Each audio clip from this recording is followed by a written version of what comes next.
This is Join Us in France, episode 66. Hello, I'm Annie, and today I'm doing a solo show again on the lovely city of Arles. It was my very first visit to Arles, and I loved it. Most of the places I go, once I show up, I realize, ooh, I've been here before. I was probably very young, but I recognize this place. But this one, no memories whatsoever. I had never been before, and it's really, really cool. So you'll have to excuse my voice. I have a little bit of a cold. It's my husband's fault. He just catches it and then gives it to me. I don't know how to avoid it. Anyway, it's not a big deal. It's just a cold. I keep reminding myself, it's just a cold. Don't worry about it. Okay. This week, I'm going to go to Paris to shoot a women's basketball game. And I'll take some time to visit a couple of sites and record some sounds and take some photos in Paris. I have a few first cousins who live in Paris, and one of their daughters is Sweetheart, and she's 18, and she's volunteered to take me around to do stuff in Paris that young adults like to do. So it'll be really exciting for me to do that if I survive, that is. But it'll be good for me to see Paris from her perspective. And then the week after that, I'm going on a short family vacation to Spain, to Catalonia. So next week's show is going to be really, really short. But fear not, this week's show is going to be pretty long because I have a ton of things prepared to talk about on Arles.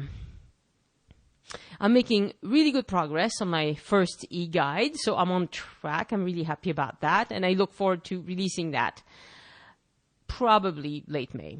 And thank you, Matt, for your feedback. You've already given me some feedback, even though I haven't sent out any questions yet. So that was really cool. And I'm really lucky when it comes to listeners. All y'all are friendly. You know, all the ones that have talked to me were super friendly. But some of you are too quiet. Some of you never talk to me. And I'd love more, more talking on Facebook, maybe comments on the site. I don't know, whatever. Okay, let's talk about Arles. Now, funny thing is, the day we went, my husband uses a Fitbit. I used to use the Fitbit and I quit. But because I know how much I walk pretty much the same thing every day. But anyway, he took it on vacation so we could keep track. But anyway, the day we were in Arles, the Fitbit was very, very happy because we did a fair amount of walking and a lot of stairs too. So if you're into that kind of thing, you will enjoy it. Now, most of the monuments in Arles are within a small area. It's just that we kept going back and forth and taking all the stairs in the Roman monuments. But you can see most of it within, maybe a kilometer or something. It's a walking city for sure.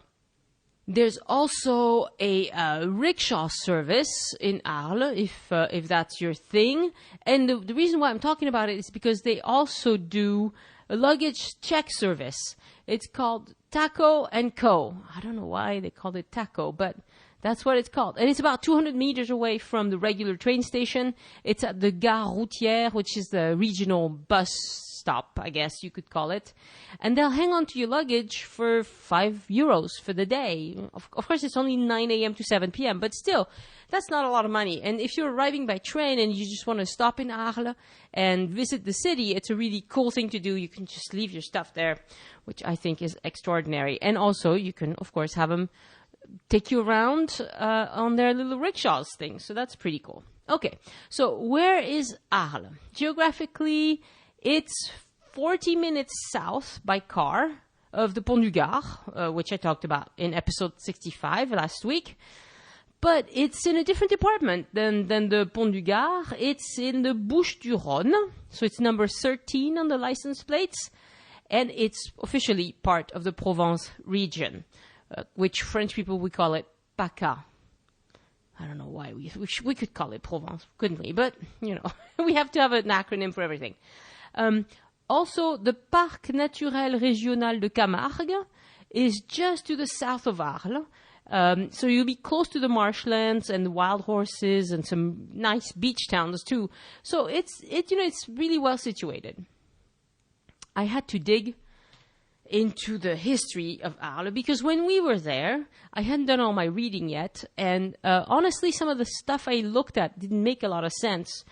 I I should be used to it by now, but I'm not. So when we got back, preparation for this episode, I went looking at a lot of history, and some of it is really, really fascinating. So Arles was a huge Roman town. And you can tell because the city center that you visit today has a ton of Roman monuments, and many are in excellent shape. And this is how it happened. In Roman times, Jules Caesar, so Jules Caesar, I guess you say in English, favored Arles over Marseille. Because in one of the Roman civil wars, the one in 49 BCE, which I'm going to just say minus 49, it's just much easier, Marseille refused to take Caesar's side. Okay? And he said, oh yeah, you won't take my side? Well, maybe Arles will. So Caesar asked the people of Arles to build 12 warships, and he told them he was going to use them to beat up on Marseille. Now, Arles is only 72 kilometers away from Marseille, as the crow flies, which takes about an hour by car nowadays. So really, Caesar was, again, getting cousins to fight amongst themselves so he could take over. And the good folks of Arles did exactly what they were asked. They delivered 12 warships within 1 month. Now, honestly, nothing gets done in 1 month in France. I don't know, they must have been extra motivated by the huge power of Rome or something, because that was fast. And these 12 warships gave Caesar the edge, and he beat Marseille on June 12th, minus 49, so 49 BCE. Now, for helping Caesar beat Marseille, Arles got a big reward when Caesar ordered the foundation of the Arles Roman colony. In practical terms, that meant that Caesar sent the veterans of his 6th legion to live and establish themselves in Arles. So he sent them there, and he said, here, it's yours, now make it Roman. And that's how Caesar Romanized many areas. He sent well-trained, faithful, disciplined men to run new areas and turn them into mini versions of Rome. And I'm sure it didn't go well everywhere, but in this case, in Arles, it worked. The veterans of the 6th Legion did not have any desire to kill the local Arlesiens, and they gave them jobs and a new way of life, and they developed the area in fantastic ways. So, as a result of Caesar's shenanigans, there's now a strong rivalry between Arles and Marseille developed, and I think it's still there.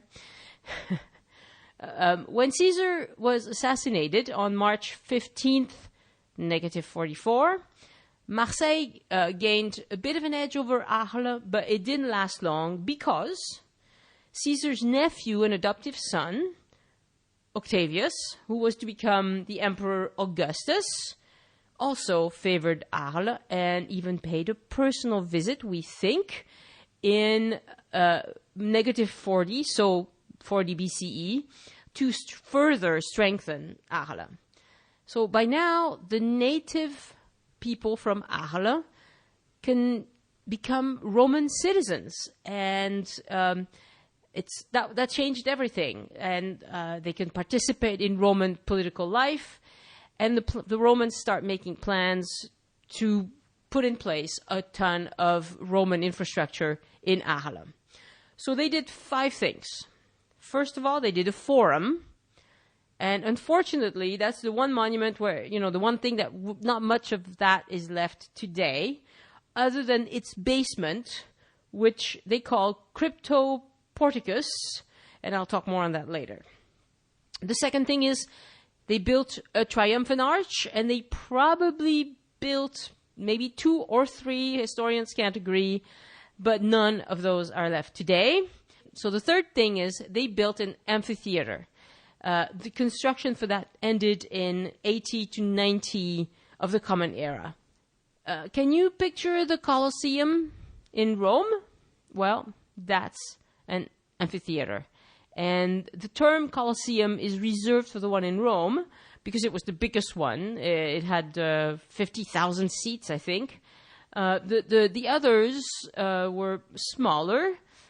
We call them amphitheater, and the one in Arles could seat anywhere between 20 and 25,000 people. I've read all sorts of estimates. So it's about half of the size of the one in Rome. This monument is still there. It's in fabulous, fabulous shape. They used it for a lot of things, including corridas, which are bullfights, which it's in their culture. They do that sort of thing. Number 4 is they built a Roman theater, and the construction of that ended around -12, so 12 BCE. And that's exactly what the name suggests. It's a place for theater and arts. And the 5th thing is they built Roman baths. And those came a little bit later. The construction ended around 300 of the Common Era. And they're still there, and they're actually in great shape. But they're a little bit out of the way. They're closer to the Rhone River. So with the construction of all these things that established the cornerstone of Roman life, Arles is now a major Roman settlement in France. This is the final point, the end point of the Via Julia Augusta, which started in Rome and ended in Arles, via many places in Provence. That's the one you use to get out of Italy and into France. Then from Arles, people and goods could go on some other roads, including the Via Domitia to Narbonne, or on to the Via Agrippa towards Valence and Lyon to the north. And I'll put a note of all of that in the show notes. It's really interesting to see the sort of, kind of the shape that the Roman roads took and how they influenced the development of all these areas. All sorts of commerce happened in Arles as a result of this. The shipbuilding continued. It had worked for them the first time. They continued doing that. They also had imperial workshops where they produced art and furniture fit for the Roman Empire. So probably some really nice stuff. They had a corporation called the Nautes, N-A-U-T-E-S, which thrived, and they specialized in the transportation of goods on the Rhone River and the Durance, which is another river, another local river. And there was also another corporation called the Utriculaire. That's U-T-R-I-C-U-L-A-I-R-E-S. Couldn't find an English word for that. It's a corporation of folks who packaged goods. So now we know that Arles was a transportation hub by road, but also via the rivers. They had, and they still have, a port on the river, and they had a corporation of people who can package goods. So as a result, Arles was in a position to export oil, wine, wheat, but also durable goods like ships, furniture, big stuff. So Arles became a very wealthy city, and any place with a lot of exports, becomes wealthy. Just ask the Germans. It works. Now, Christianity started to find a footing in the area around the 200s, and it spread slowly. But this is also the time when various barbarian tribes started to invade the area, and the Roman Empire was still going, and the Romans fought the barbarian, mostly Germanic tribes as much as they could. But in 314, the Roman Emperor Constantine the Great, settled in Arles, and he considered making Arles the capital of the Roman Empire. He's the same Constantine that you may know from Sunday school, maybe. He recognized Christianity in 313, in the Milan Edict. So Arles continued to grow and become stronger, and it also became a center of Christian life in the 400s. It's possible that in the 400s, actually, Arles had more population than it does today. Estimates anywhere between 50,000 and 80,000. Today, it's 56,000 for the whole urban area, so the city itself and surrounding towns. So it was bigger than it is today. And this is when the Visigoths swept through that area. Originally, they came from the Black Sea and the Ukraine, and slowly they made their way through the Balkans all up and down Italy. Well, actually, they went down first and then up. Through the south of France, including many places along, Provence, and my home city of Toulouse, where they were the Visigoth kings. Toulouse was their capital for a while. And those Visigoths created all sorts of trouble in Arles around 414. And I'll put a map of that on the show notes as well. It's fascinating to see how fast they spread. I mean, they were just all over the place. But Arles remained mostly a Christian city. We also know that they had Jews because historians found a rule that makes it illegal for Jews to be judges or serve in the army or have Christian servants. So we know that they were, we know they existed because they were forbidden from doing certain things. Also, when a bishop in Arles called Hilaire, when he died in 449, apparently the Jews sang the Psalms in Hebrew at the funeral, so sometimes they got along. And this is something I mentioned in the previous episode as well. Guess what started to happen? The Christians started to steal stones from Roman monuments to build their new cathedral. In Arles, they stole a lot from the Roman theater, which is really close to the cathedral. When you visit, you'll see it's right there.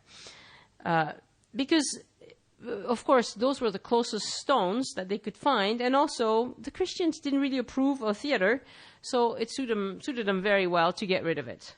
Then Attila the Hun and various groups of barbarians got into the pictures, and then it's a mess. I couldn't even follow it. It was like different tribes fought. The Romans won some, the Visigoths won some. It was just like, and anyway, by the end of 476, the Roman Empire is pretty much beat, not just in Arles, but everywhere. And the Visigoths take over in Arles, and by 500, there isn't very much left of the Roman Forum because people built houses where it used to stand, and they used the stones to do all sorts of things. So that's a lot of history for me, and that's all I'm going to tell you about the history of Arles. Many interesting things happened later, but I thought you needed to know this stuff just so that you can understand why there's so many Roman ruins, and they're not really ruins. They're in good shape, a lot of them, when you visit Arles. All right, now let me tell you a little bit about the actual monuments and places that you can visit in Arles. Let's see if, what I think you should visit and what I think you could maybe skip. All right, I recommend you spend at least 4 hours in Arles. And if you can do a whole day, that's even better. But there is so much to see. If you wanted to see it all, you could spend, 3-4 days, maybe a week, and you would see most of it. But, it's up to you to decide if it's worth that much time. Most people, I think, spend 4 hours and move on. When you go to Arles, get a museum pass. It's a really good deal. You can get it either at the tourist office or at whichever first monument you visit. If you bought individual tickets, they'd be €6 each. But for $12.50, you can see all the sites in Arles, and the pass is good for a year. So it's a really good, it's a really, really good deal. So the first thing that you must see is the amphitheater. It's called Arène in French, Arenes. Definitely go and visit the inside. You can see pretty well from the outside, and it's interesting to see from the outside. But when you're inside, you get to see the arena and where the fights used to take place. It's really impressive, and you can walk inside, climb in and around the. They still have seating. It's not the original seating, obviously, but it's a really, really nice place. And unlike the Colosseum, the stone has been restored to its original color. It's cream color. It's beautiful. It looks great. And they have events there all the time. So depending on when you go, you might be able to actually see an event inside. Maybe not. The Forum is the second thing, but like I said, it's mostly gone.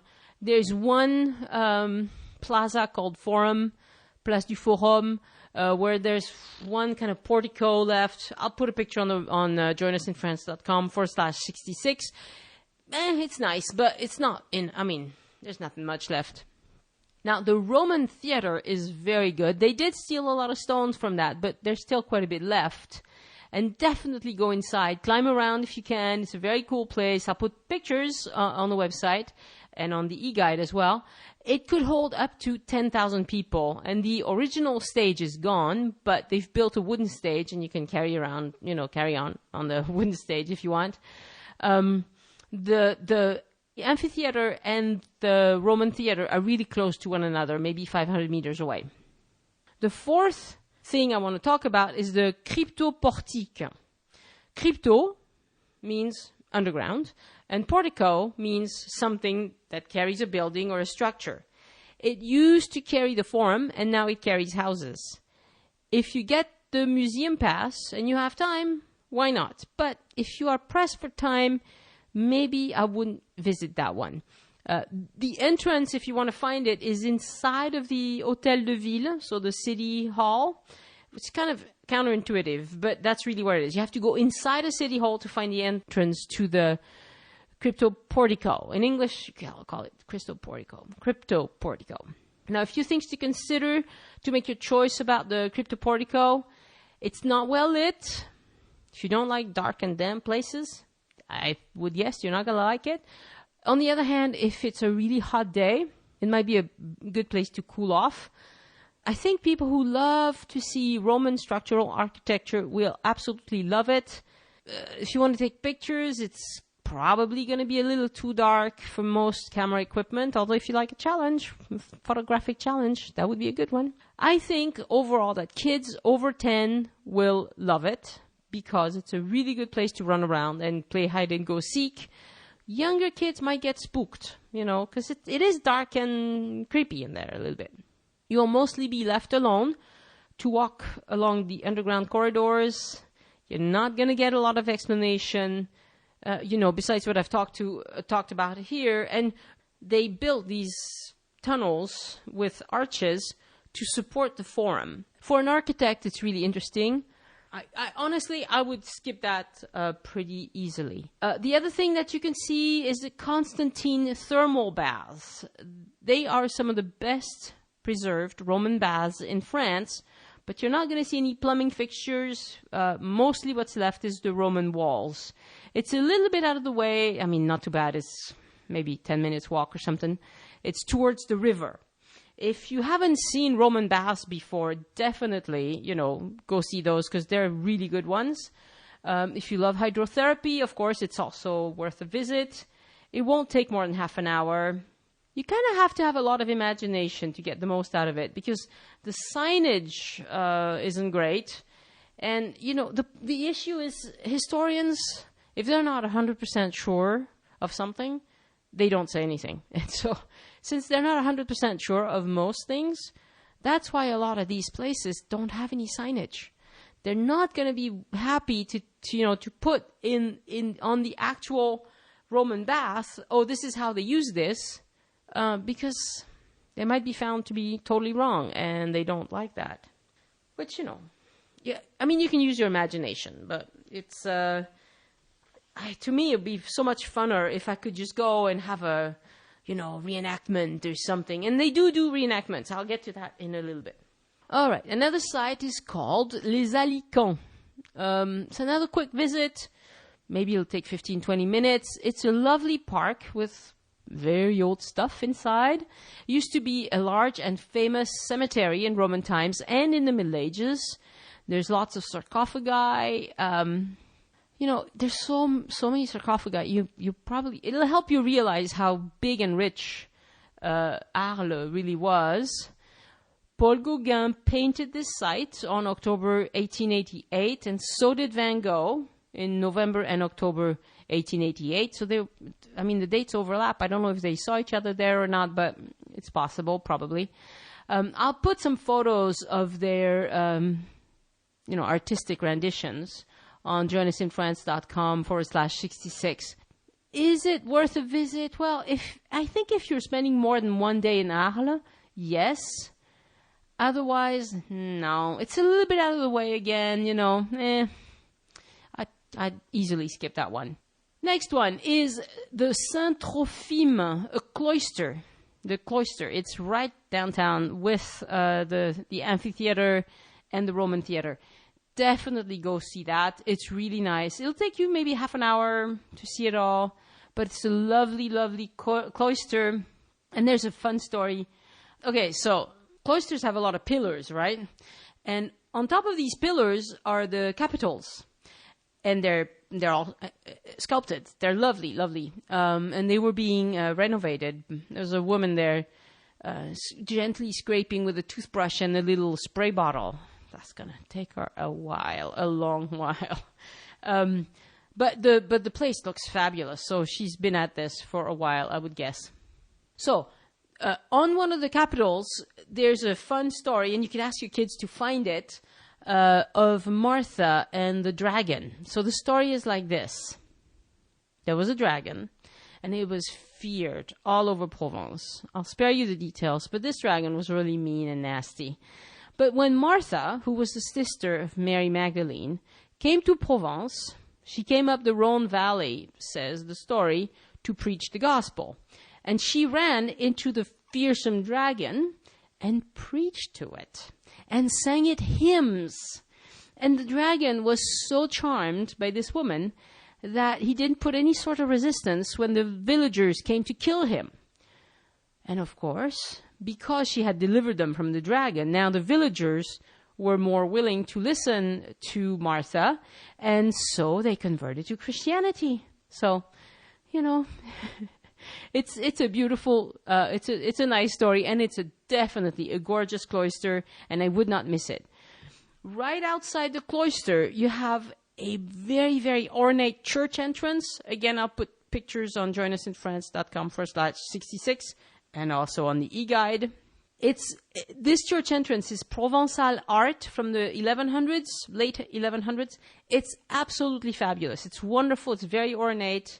And it only takes a few minutes to see. It's on the same plaza as the Hôtel de Ville, so the city hall, and the entrance to the crypto porticos. So it's all right there in the center. Another thing that you can visit in Arles is the Musée départemental Arles Antique. This one's a toughie. If you're really into Roman art, you'll really want to see this because the collection is stunning. The one thing that really, really stood out to me is the 2,000-year-old barge that they have found in the Rhone River. It's amazingly well preserved. It's beautiful. It's just fantastic. I'll put a picture again on the website. I told you about the commerce that took place on the rivers, and those barges were used for that sort of commerce. Really, really cool, but it's out of the way a little bit and not so visitor friendly. Like there's no food of any sort on the premises. There's not a lot of signage. Again, because they don't know that much, so it's a museum. They don't want to tell you things that are going to, turn out to be wrong. And it's not like Wikipedia. I mean, Wikipedia, you learn something new, you just change the page, right? Well, museum, it's big deal, changing anything. So, I would say skip it unless you're staying in Arles a few days or you're a historian, because then you'll love it. If you're a historian and you are particularly interested in Roman artifacts, you will love this place. It has a lot. The Reattu Museum, Reattu. It's a small museum, cool, old building. It has some works by Picasso, but nothing you'll recognize because obviously Picasso, the pieces are so expensive. A tiny French museum in Arles cannot keep a Picasso. It's just too much money and too much risk. So you'll have some small Picassos and lesser known Picassos, but not very much. Unless you're a Picasso fanatic, I would say you can pass on that one. There's another museum called Arleten, Arlaten. That one's closed for renovation till 2017. There's also a Van Gogh Foundation in Arles. It's okay. Not a lot of Van Gogh there. Again, because, Van Goghs are expensive. If they had one, imagine somebody local owned one and donated it to the museum. The museum couldn't hang on to it. They'd sell it. There's no way. So if you're the kind of person that has to see everything that has Van Gogh's name on it, then go see it. Otherwise, yeah, not, One more thing is the outdoor market in Arles. It's a huge deal. It's twice a week. We know that Arles has had this Wednesday and Saturday open-air market since at least 1584. And we know this because Henry III wrote about it in a letter. The Saturday market is huge. It has 450 vendors. It's 2.5 kilometers long. The Wednesday is only 300 vendors. They take place, both of them, on the main drag in front of the tourist office, Boulevard des Lys, and they spread around to other boulevards nearby as needed. The reality is, if you are looking for a bargain, such markets are not really the place for that, especially not during tourist season. But most people who go to an open-air market are not there for the market. They're there for the ambiance. It's a feast for the eyes. It's gorgeous. Go early if you can. The stalls open as early as 8. And by 12:30, they're packing up and want to go home. And that's true in most open-air markets in France, not just in Arles. So are they going to rip you off? Well, you'll pay maybe 20% more or whatever. But if you're just going to buy a few melons because you feel like eating a melon, or some grapes or something. I mean, if you were going to buy all your groceries there all summer long, it would add up. But, if you're just passing by, it's not a big deal. There are plenty of things to see a little bit outside of Arles too. Let me tell you about a couple. L'Abbaye de Montmajour. So it's an abbey. Montmajour is Montmajour.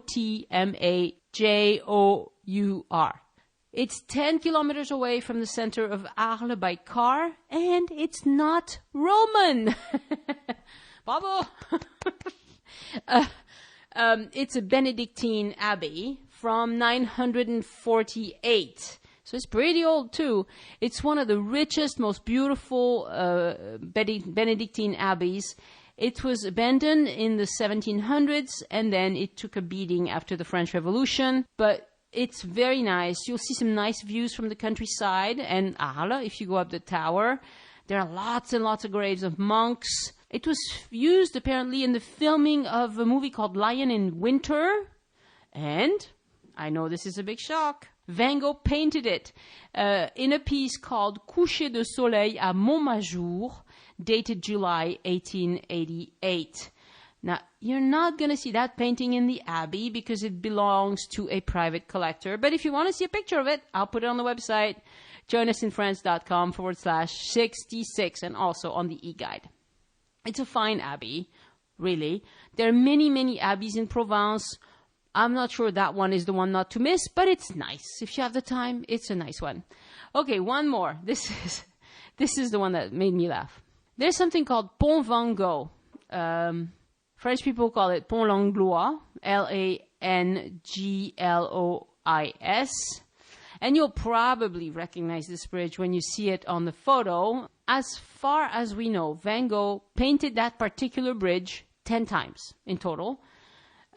I'll just show you the one photo. The thing is, the actual bridge that Van Gogh painted is gone. Where it stood is now a concrete bridge called Pont de Réginelle that replaced the quaint old original in 1930. In 1930, they did not know how much of a cash cow Van Gogh would become for Provence. So they took it down. But in the meantime, the good people of Provence have realized that Van Gogh is indeed a cash cow. And so they built a replica. And the address is Quai du Pont Van Gogh in Arles. I'll put the address on the website. It's just a replica, but it's pretty cool looking. And replica or not replica, it's a busy place. It worked. People go. It's only 2.1 kilometers away from the city center of Arles. So it would make for a nice walk. I think it's going to be a crowded walk because it's along a canal. But if if it moves you, if you have to see every place that Van Gogh painted, I think you would enjoy it. Now, I could also tell you about Camargue, but honestly, it would be too long. So this show is over 40 minutes already, and it's just too much to put in one episode. So, but the Musée de Camargue is in Arles, en route des Saintes-Maries de la Mer. I'll put the address on the website. It's supposed to be super nice. I didn't go, but it would be a really good introduction to the Camargue, and especially if you are going to visit Camargue next, I think it would be a really good museum to visit. Now, one of the things that makes Arles very fun is the local culture and the local ambiance. France is a country that has a ton of associations, and Arles has a big association that is all about doing recreations of Roman-era things. It's called Arlate, A-R-E-L-A-T-E. Year-round, they have classes to teach people how to dress like a Roman. So like they're going to do a sewing class, but it's going to be to sew dresses like the Romans. They have gladiator training, which looks like a serious exercise if you ask me. And they have conferences by historians. Their website is only in French, but it's full of good information, and I'll put a link to that on joinusinfrance.com/66. You know, some towns in America, they have like strawberry days or pumpkin days or whatever. Well, in Arles, it's Roman days, and it's a serious business. In 2015, it'll be August 17th through the 23rd. It looks like they go all out. I'll put some photos on the website and the e-guide, but it looks fabulous. I think that might be a good time to go visit Arles. As a matter of fact, of course, it's going to be super crowded, but, you know, places that are worth it are usually super crowded. One last thing. The santons. These are the little clay people, painted clay people that we put in the nativity scenes. Of course, this is Provence, so they have a lot of those. And mid-November through mid-January, when you visit the cloister, there's the festival for those little people inside of the cloister. I would love to see that because it's a major exhibition for those things, and you can buy them there, and you can, you know, if you make them, you can go sell them. It's a fabulous place. So there you have it, Arles, lovely place. Honestly, for a first visit, I loved it. It's the kind of place where you just like to walk around, and it's easy-go-lucky. It wasn't rushed. Of course, we were there in April, so it wasn't packed with tourists, but there were plenty of tourists. It's their biggest industry, tourism, and they try very hard to be very good to the tourists. Most of the criticisms of Arles that I read online had to do with the museums not having enough information about what you see, and that's very true. The thing is, museums have a hard time. If they give you big, long things to read, most people won't. Like, for instance, in the cloister, they have a nice TV with a short movie, it's maybe 4 minutes, that shows you the history of the cloister and all the buildings around it. And it's really cool. I sat there alone in the room because it wasn't a busy day, and I really enjoyed watching that. You know, it's in French with English subtitles. Historians, they're really cautious, and they're probably right to be cautious.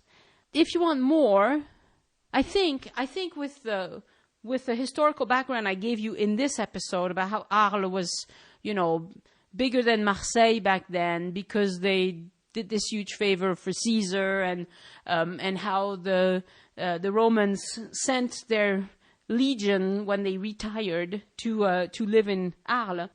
Then you understand what made this place so important. You know, I don't think you need much more than that. Really, you can just see it. And really, I have to give it to them. They have kept these buildings in really good condition. Some places you go, for instance, years ago we were on a cruise and we stopped in Naples. It was one of the stops. Now, anytime we take a European cruise, we stop, you know, most of the time you have a stop in Naples. So we decided to just stay in Naples and just walk around. Well, Naples is chock full of beautiful, beautiful old buildings. But do they take care of them? No. There's graffiti all over them. They don't pick up trash. It is just, the city is just falling apart. You have weeds growing out of the roofs of the cathedrals, and it is just pathetic. Well, Arles is not anything like that. They take care of it. Some of it is not super scenic, but for the most part, they really, really do a good job. And one thing I noticed that I didn't find the answer to, but I got so busy looking at other things that I didn't get back to it, is a few places, they will have the name of the street, and then above it, they have Ancienne Rue something else. So like at some point, they rename the streets, okay, which that happens sometimes, but then they still give you both names. And I don't remember seeing that very often in France. So I don't know why they do that. I should call the tourist office and see if they can explain that, because that was a little bit unusual. But overall, I highly recommend a stop in Arles. Is it really good for people with kids? Okay. It depends on the kids, really. If you have kids that are really excited by seeing Roman things, and they like gladiators, and they like to think about chariot races and fights and maybe pretty dresses from back then, and if you can ignite their imagination that way, they will love it, because they will see in reality, what life was, a kind of a slice of what life could have been like. Kids much younger than 10, I don't know that they'll get very much out of it. The city is pretty well organized as far as wheelchair accessibility. It's not A+ or anything, but it's better than most. You can, it looked to me like it was manageable anyway. So they try hard.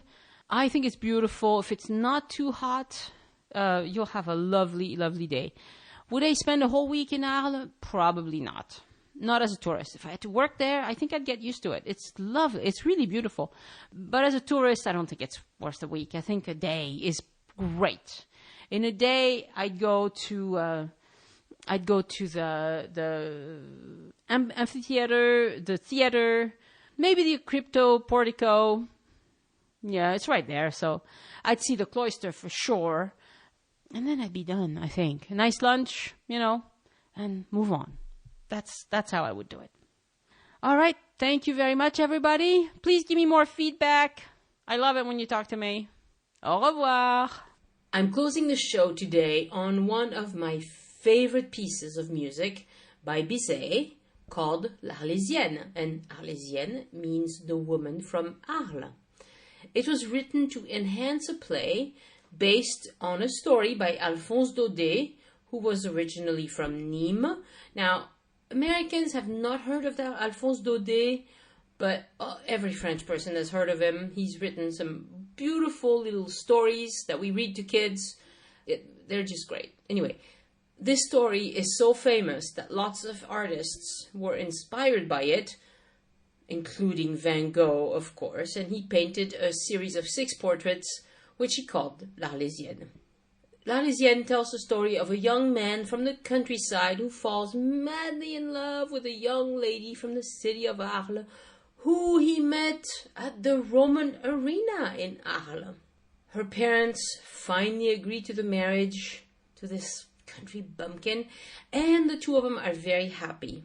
Alas, one day, a man comes to talk to the father of the young man to try to tell him that this girl he loves is really in love with him, and he shows him some letters to prove it. The father tells the son. The son acts all tough and tries to hide his despair. He pretends to be frivolous and careless, but he can't stand the loss of his love and commits suicide. Yeah, it's a sad story, I told you. Now, you'll probably recognize the March of Kings theme, which opens the story, and it's a traditional Provençal Christmas tune. Now, this is April, nowhere near Christmas, but I love this so much I had to do it. So thank you for listening, and I hope that you'll check out the e-guide to come out about this episode around the end of May 2015. Thank you. Au revoir.